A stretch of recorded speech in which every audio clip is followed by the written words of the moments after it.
Hello everyone, आज date है 30 सितंबर 2022 और द हिंदू न्यूज एनालिसिस में आपका स्वागत है। इस वीडियो में हम द हिंदू की इंपॉर्टेंट न्यूज को एग्जाम के पॉइंट ऑफ व्यू से डिस्कस करेंगे। नीचे डिस्क्रिप्शन बॉक्स में Telegram channel Volcano IAS academy का लिंक दिया हुआ है। आप Telegram channel Volcano IAS academy के साथ में जुड़ सकते हैं। वहाँ पर हर exam means UPSC, state PCS and other exams के पॉइंट ऑफ व्यू से काफ़ी इंपॉर्टेंट इन्फॉर्मेशन आप सभी के साथ में शेयर की जाती है। तो चलो स्टार्ट करते हैं। वीडियो को स्टार्ट करेंगे एक ज्योग्राफिकल मैप क्वेश्चन के साथ में। और आज आपका क्वेश्चन ये है कि हेमिस नेशनल पार्क को आपको मैप में व्यू करना है, फिर इससे रिलेटेड हर इंपॉर्टेंट फैक्ट्स को एंड इन्फॉर्मेशन को कमेंट बॉक्स में टाइप करना है। कल हमने आपसे क्वेश्चन पूछा था सहारा डेजर्ट को लेकर के। तो सहारा डेजर्ट को अगर हम मैप में व्यू करें, सहारा डेजर्ट जो है वो अफ्रीका कॉन्टिनेंट के नॉर्दर्न पार्ट पर लोकेटेड है। अगर हम बात करें सहारा डेजर्ट की तो पूरे वर्ल्ड में सबसे लार्जेस्ट हॉट डेजर्ट के रूप में लोकेटेड है सहारा डेजर्ट। लेकिन ओवरऑल अगर हम कंपैरिजन करें तो थर्ड नंबर पर आता है Sahara desert. Other important facts को अगर हम डिस्कस करें तो सहारा डेजर्ट वाले रीजन में बहुत सारी लेक पाई जाती हैं, लेकिन मैक्सिमम जो लेक हैं वो सॉल्ट वाटर लेक हैं। एकमात्र ऐसी लेक है लेक चाड, जो यहाँ पर फ्रेश वाटर लेक के रूप में लोकेटेड है। यहाँ पर जो है सहारा डेजर्ट में वो पूरे साल में एवरी ईयर जो है वो 1 इंच से भी ज़्यादा बारिश देखने को नहीं मिलती है। इसके अलावा यहाँ पर बात करें अगर हम टेम्परेचर डिफरेंस की तो टेम्परेचर डिफरेंस यहाँ पर काफ़ी ज़्यादा देखने को मिलता है। डे टाइम में टेम्परेचर जो है वो काफ़ी हाई लेवल तक चला जाता है, लेकिन नाइट टाइम में जो टेम्परेचर है वो काफ़ी ज़्यादा डिक्रीज हो जाता है। अब यहाँ पर एक इम्पोर्टेंट फैक्ट हो रहे हैं। देखिए जो सहारा डेजर्ट है यहाँ पर एक आंट पाई जाती है, मतलब एक चींटी पाई जाती है, और उस चींटी का नाम है सहारन सिल्वर आंट। ये सहारन सिल्वर आंट जो है वो विश्व में पूरे वर्ल्ड में सबसे तेज मतलब गति से, सबसे तेज स्पीड से, फास्ट स्पीड से जो है चलने वाली आंट है। ये जो चींटी है इसके बॉडी पर कुछ स्मॉल स्मॉल हेयर पाए जाते हैं, जो यहाँ पर टेम्परेचर देखने को मिलता है ना सहारा डेजर्ट में, उससे इसको प्रोटेक्ट करते हैं। मतलब इस आंट की जो बॉडी है इसको प्रोटेक्ट करते हैं ये स्मॉल स्मॉल हेयर। तो ये इम्पोर्टेंट फैक्ट है सहारा डेजर्ट को लेकर के जो आपको पता होना चाहिए। इसके अलावा आपको ये भी पता होना चाहिए, हमारी क्लास 7th की जो ज्योग्राफी की एनसीईआरटी है उसमें भी दे रखा है कि सहारा डेजर्ट जो है वो पहले ग्रीन रीजन था, लेकिन क्लाइमेट चेंज यहाँ पर देखने को मिला, जिसकी वजह से यहाँ पर डेजर्ट जैसी कंडीशन जो है वो बाद में एग्जिस्टेंस में आई। ओके, तो ये इम्पोर्टेंट फैक्ट है सहारा डेजर्ट को लेकर के। द हिंदू को अगर हम डिस्कस करें तो फर्स्ट इंपॉर्टेंट न्यूज़ है द हिंदू के फ्रंट पेज पर, और यहाँ पर सुप्रीम कोर्ट ने 51 ईयर ओल्ड जो एक रिस्ट्रिक्शन लगा हुआ था अनमेरिड वीमेन के ऊपर, उसके उनको एक अबॉर्शन राइट जो है वो दे दिए हैं। सिंगल वीमेन जो है उनको भी अबॉर्शन राइट सुप्रीम कोर्ट ने क्लियर कर दिए हैं। तो यहाँ पर बात की गई है कि जो सिंगल वीमेन है उनको भी मैरिड वीमेन के जितने ही इक्वल राइट्स हैं अबॉर्शन लेवल पर। तो हम कुछ बेसिक फैक्ट्स डिस्कस करेंगे, पहले बैकग्राउंड डिस्कस करेंगे इस आर्टिकल से रिलेटेड, तब जाकर के ये जो प्रेजेंट टाइम में जो न्यूज़ है इस कंक्लूजन तक हम पहुंच पाएंगे। तो सबसे पहले अगर हम बात करें तो देखो 1960s तक अगर हम बात करें तो हमारे इंडिया में जो अबॉर्शन जो था वो पहले इलीगल था। इसको आईपीसी का सेक्शन 312 जो है इसके अंडर टैकल किया जाता था कि अबॉर्शन जैसे इशू अगर देखने को मिले तो उनको जो है उसके रिलेटेड जो है वो केस रजिस्टर होगा और एक पनिशमेंट जो है इसमें दिया जाएगा। उसके बाद में मिड 1960s में हमारी जो गवर्नमेंट है उन्होंने एक कमेटी बनाई। कमेटी का नाम था शांतिलाल शाह कमेटी। ये जो शांतिलाल शाह कमेटी है इनसे रिकमेंडेशन मांगी गई कि किस तरीके से ये जो अबॉर्शन इश्यूज हैं इनको या अदर जो इश्यूज हैं इन सभी को टैकल करने के लिए इस कमेटी को बनाया गया था। तब इस कमेटी ने रिकमेंडेशन दी और उसके बेसिस पर सबसे पहले 1971 में हमारे इंडिया में medical termination of pregnancy act आया। अब ये जो medical termination of pregnancy act 1971 है इसमें 2021 में कुछ चेंजेस किए गए। हम दोनों को यहाँ पर कंपैरिजन करेंगे और इस तरीके से यहाँ पर समझने की कोशिश करेंगे।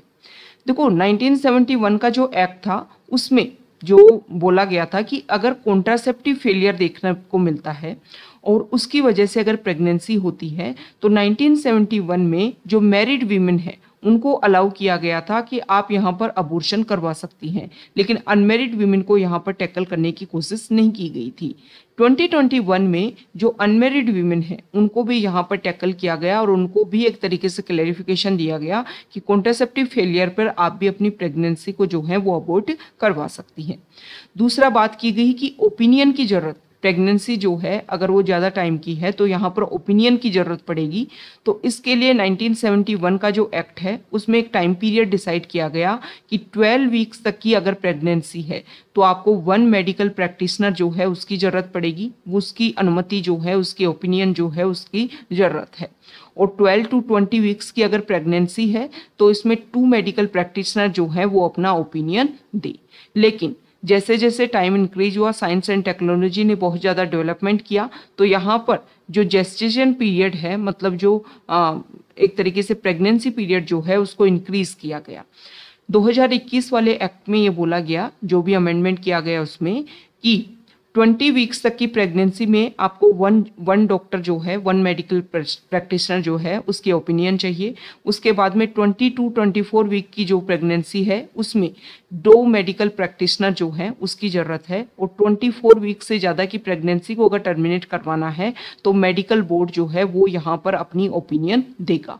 इसको लेकर के ही यहाँ पर इशू जो है वो क्रिएट किया गया। और पहले भी इसको लेकर के इशू था कि देखो वीमेन की बॉडी है, वीमेन को इस चीज़ को लेकर के एक तरीके से अलाउ किया जाना चाहिए, उसके पास में राइट होना चाहिए कि जो भी इशू है उसको वो अपने लिए, अगर उनको लगता है कि अबॉर्ट करवाना है तो उनको ये राइट जो है वो दिया जाना चाहिए।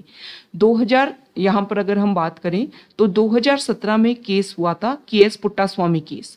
इस पुट्टास्वामी केस में जो कोर्ट है उन्होंने रिकॉग्नाइज किया था इस बात को लेकर के कि जो वीमेन हैं उनको अबॉर्शन को लेकर के जो भी राइट्स हैं, मतलब जो रिप्रोडक्टिव चॉइसेस हैं वो वीमेन को दिए जाने चाहिए और ये उनकी पर्सनल लिबर्टी का एक पार्ट है। आर्टिकल 21 में जो उनकी पर्सनल लिबर्टी है उसी का एक पार्ट है और उनको जो रिप्रोडक्टिव राइट्स जो हैं, रिप्रोडक्टिव चॉइसेस जो हैं वो वीमेन के पास में होने चाहिए। ये रिकॉग्नाइज किया गया था 2017 के केस में।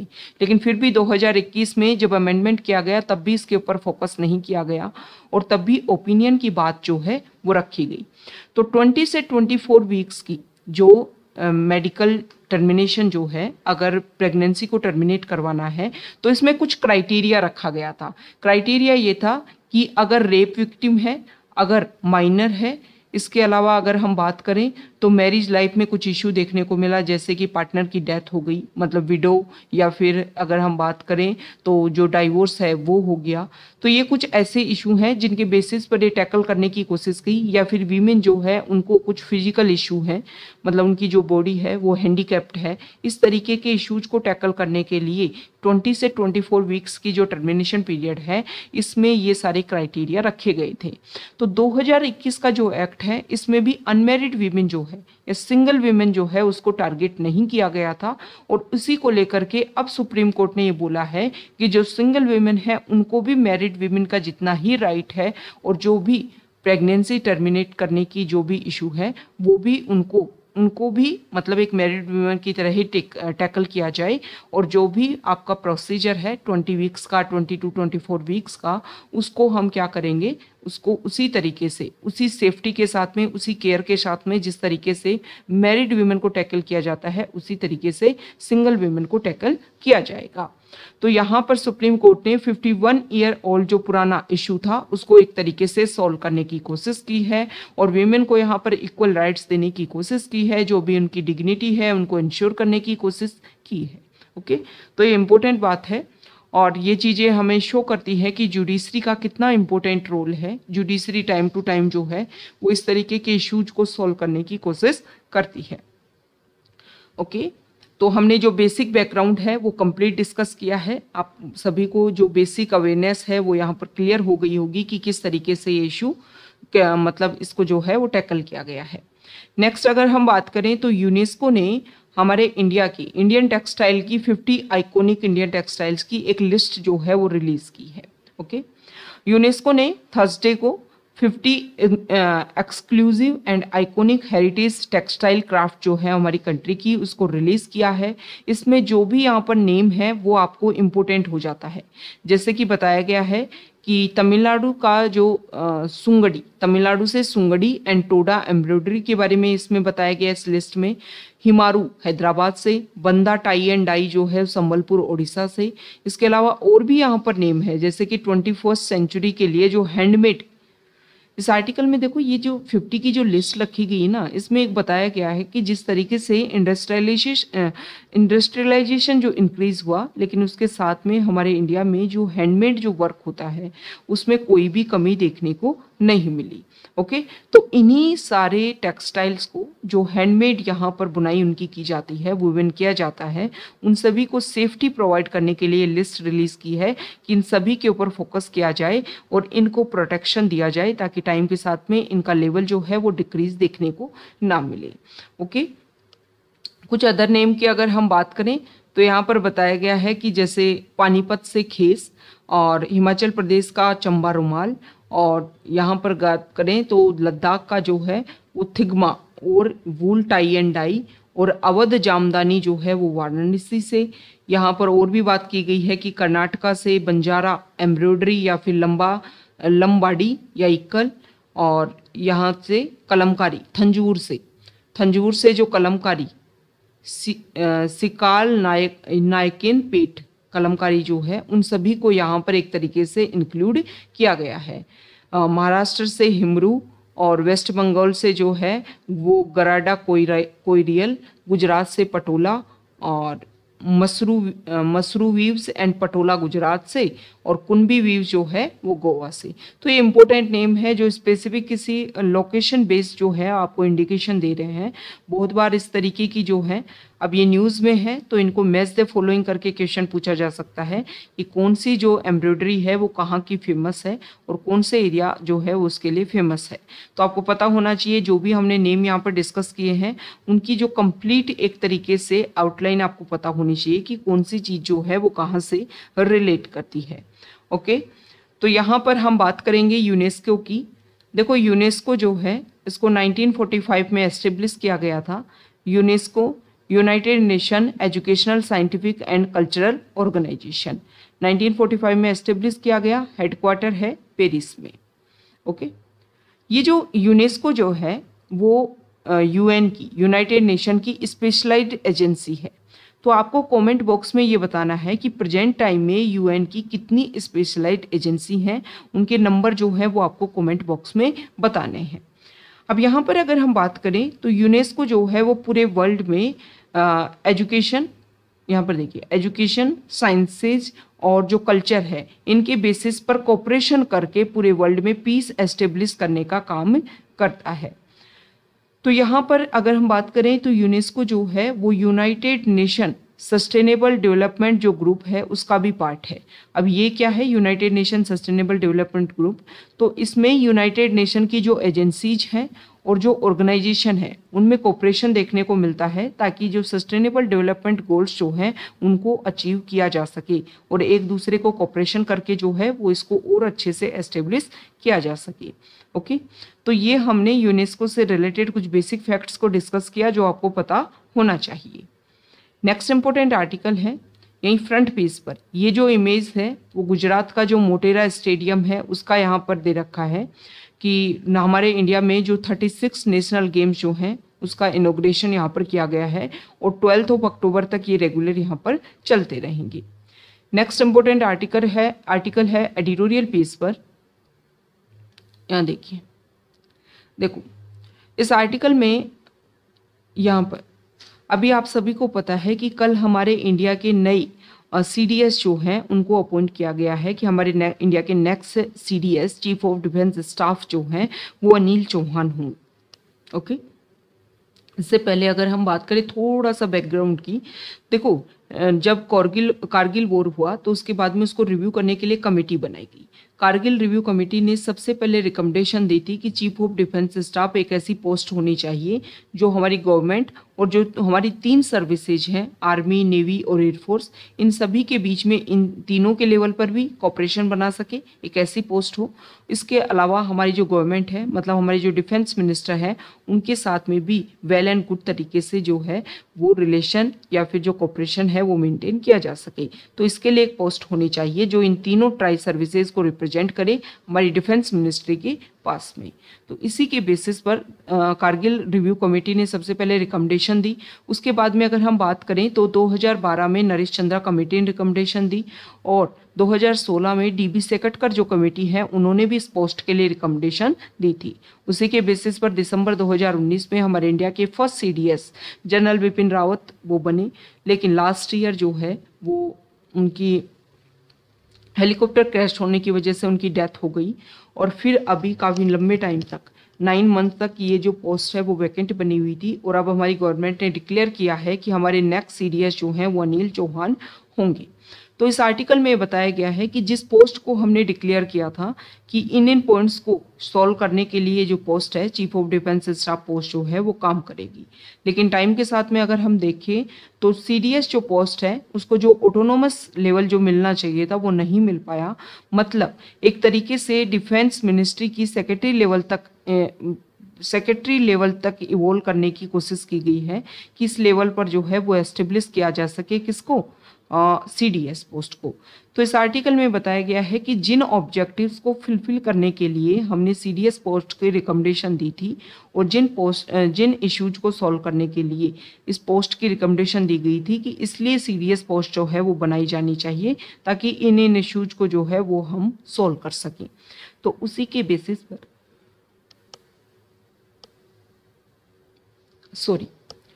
बेसिस पर यहाँ पर बोला गया है कि जो भी सीडीएस की पोस्ट है, चीफ ऑफ डिफेंस स्टाफ की जो पोस्ट है, उसके जो ऑब्जेक्टिव हैं वो फुलफिल होने चाहिए और उसी के अकॉर्डिंग जो ये चेयर है, ये पोस्ट जो है, इसको इवॉल्व किया जाना चाहिए। तो इसी को लेकर के इस आर्टिकल में बोला गया है कि हमारी गवर्नमेंट को जिन भी ऑब्जेक्टिव को फुलफिल करने के लिए पोस्ट बनाई गई थी उन्हीं के अकॉर्डिंग जो है इस पोस्ट को जो ऑटोनॉमी जो है वो दी जानी चाहिए। नेक्स्ट इंपॉर्टेंट आर्टिकल है, अभी देखो बेंगलुरु में फ्लड जैसी सिचुएशन देखने को मिली, तो यहाँ पर जो राइटर हैं उनका बोलना ये है कि हैवी रेन वहाँ पर देखने को मिली, लेकिन फ्यूचर में जो है वो इस तरीके की हैवी रेन जो है वो तो और ज़्यादा इंक्रीज होगी। जैसे कि प्रेजेंट टाइम में अगर हम बात करें तो 650 mm पर एनम जो है ये रेन देखने को मिली, लेकिन फ्यूचर में जो है ये तो 1000 पर एनम जो है 1000 mm पर एनम जब तक इंक्रीज हो जाएगी। इस तरीके की एक तरीके से अगर हम बात करें तो इस तरीके की इंटेंस जो रेन है वो किसी स्पेसिफिक एरिया में इस तरीके से इंक्रीज हो जाएगी, तो तब तो इशू जो है वो और ज़्यादा इंक्रीज हो जाएंगे।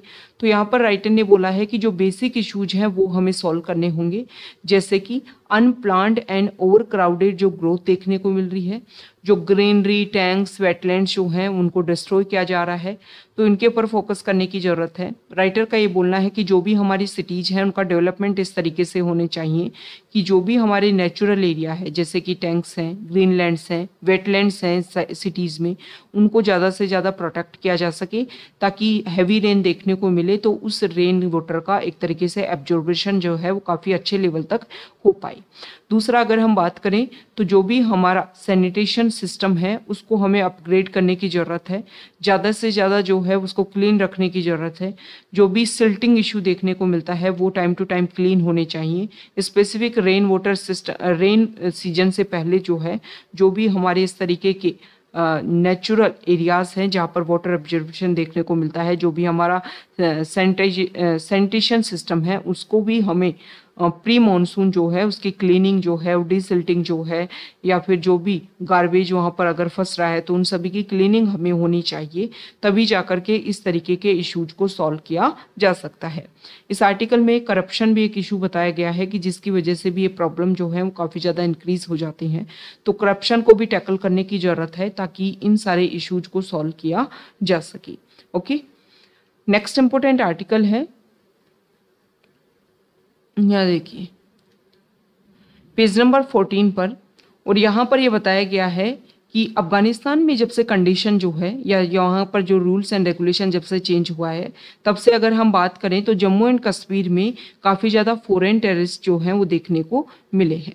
देखो, अफगानिस्तान में लास्ट ईयर जो है 15 अगस्त के टाइम में अफगानिस्तान में जो वहाँ पर तालिबान जो है उन्होंने कैप्चर कर लिया, और यूएस की जो वहाँ पर ट्रूप्स बने हुए थे वो वापस वहाँ से उन्होंने विड्रॉ करके वो अपनी कंट्री वापस लौट गए।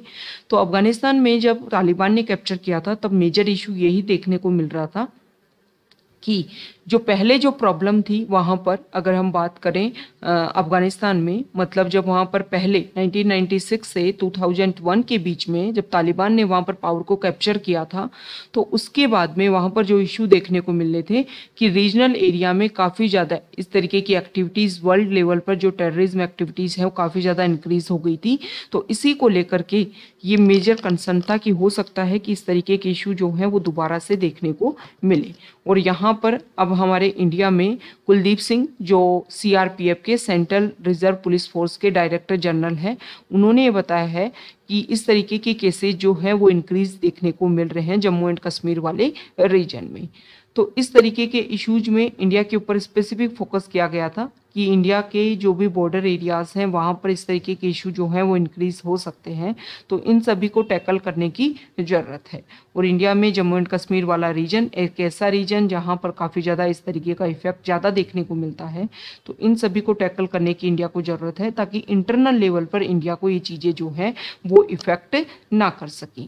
ओके, यहाँ पर जो सुप्रीम कोर्ट जो है वो देखो, petition on process to activate living will to be heard on November 23। देखो, नवंबर में जो कॉन्स्टिट्यूशनल बेंच जो है वो यहाँ पर डिस्कशन करेगी लिविंग विल को लेकर के।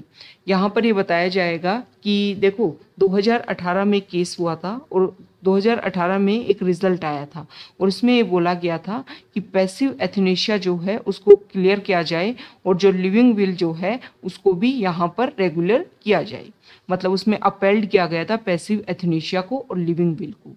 तो ये जो बेंच है अभी कॉन्स्टिट्यूशनल बेंच जो है वो इसको क्या करेगी, मॉडिफाई करने की कोशिश करेगी और जो भी जजमेंट है उसमें जो है वो कुछ चेंजेस लाने की कोशिश करेगी। तो इसको लेकर के नवंबर में डिस्कशन होगा, तब यहाँ पर जो हमारी कॉन्स्टिट्यूशनल बेंच जो है वो इसमें किस तरीके से जो है वो इसका रिजल्ट लेकर के आएगी, इसमें क्या क्या चेंज करेगी, वो हमारे लिए इम्पोर्टेंट होगा।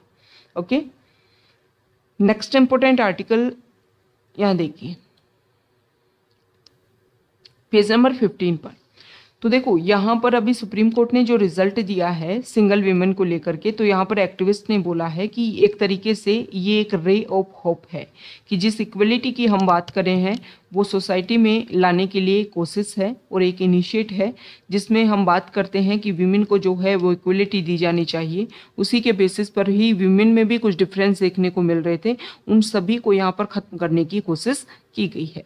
ओके, नेक्स्ट यहाँ पर सुप्रीम कोर्ट ने बोला है कि अगर कोई माइनर किसी डॉक्टर के पास में अगर अपनी प्रेगनेंसी को टर्मिनेट करवाने के लिए आती है तो डॉक्टर जो है उसको यहाँ पर उस माइनर से रिलेटेड जो भी बेसिक इन्फॉर्मेशन है वो इसकी आइडेंटिटी को शेयर कर सकते हैं, क्योंकि जो medical termination of pregnancy act है उसमें ये बोला गया है कि प्राइवेसी को अगर आप 1971 में भी बोला गया था, तब भी पनिशमेंट इसके बेसिस पर था कि अगर आप किसी की प्राइवेसी को जो लीक करते हो तो आपके ऊपर जो है वो केस बनेगा और आपको पनिश भी किया जाएगा।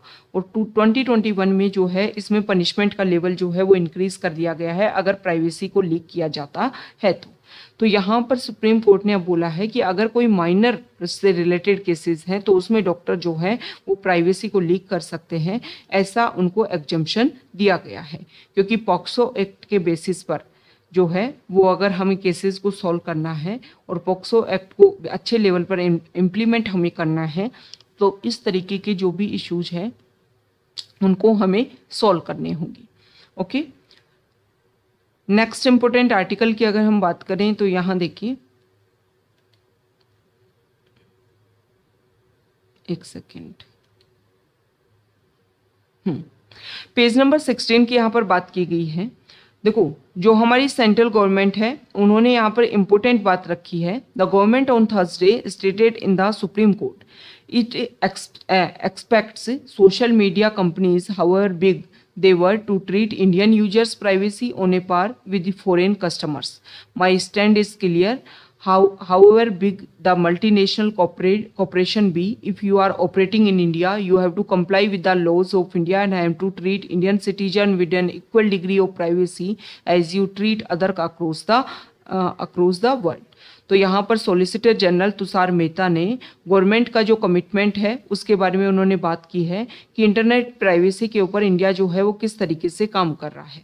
उन्होंने बोला है कि जो भी हमारे इंडिया में जो भी सोशल मीडिया प्लेटफॉर्म है, अगर वो जिस तरीके से फॉरेन कंट्रीज़ के जो भी सिटीजन्स हैं उनकी प्राइवेसी को रेगुलेट करते हैं, उसी तरीके से उन्हें इंडिया की जो सिटीजन की जो प्राइवेसी है उसमें भी इक्वलिटी लानी होगी। चाहे आप कितनी भी बड़ी कंपनी हो, लेकिन अगर आप इंडिया में ऑपरेट हो रहे हो तो आपके इंडिया के रूल्स एंड रेगुलेशन के अकॉर्डिंग अपने आप को लेकर के जाना होगा। यहाँ पर जो आर्टिकल है वो हमारे इंडिया के जो एक्सटर्नल अफेयर्स मिनिस्टर हैं वो अभी यूएस की विजिट पर, तो यूएस के जो एनएसए नेशनल सिक्योरिटी एडवाइजर उन सभी के साथ में उन्होंने डिस्कशन किया। F-16 हेलीकॉप्टर, देखो इसको यूएस ने पाकिस्तान को सौंपा है, तो इसको लेकर के इंडिया ने अपने इशू एक तरीके से अपनी बात रखी है कि ये जो हेलीकॉप्टर हैं इनका पहले भी इन्वॉल्वमेंट जो है वो इंडिया में टेररिज्म एक्टिविटीज़ में देखने को मिला था। तो आप पाकिस्तान को जो भी टेक्नोलॉजी ट्रांसफ़र कर रहे हो, कम से कम उनको लेकर के एक बेसिक रूल्स एंड रेगुलेशन होने चाहिए ताकि जो इशू हैं उनको सॉल्व किया जा सके। ओके, तो ये आज का हमारा द हिंदू न्यूज़पेपर का डिस्कशन था। अगर आप यहाँ तक आए हैं, वीडियो आपको अच्छा लगा है तो प्लीज़ वीडियो को लाइक कीजिए, शेयर कीजिए और चैनल को सब्सक्राइब कीजिए। Okay, thank you.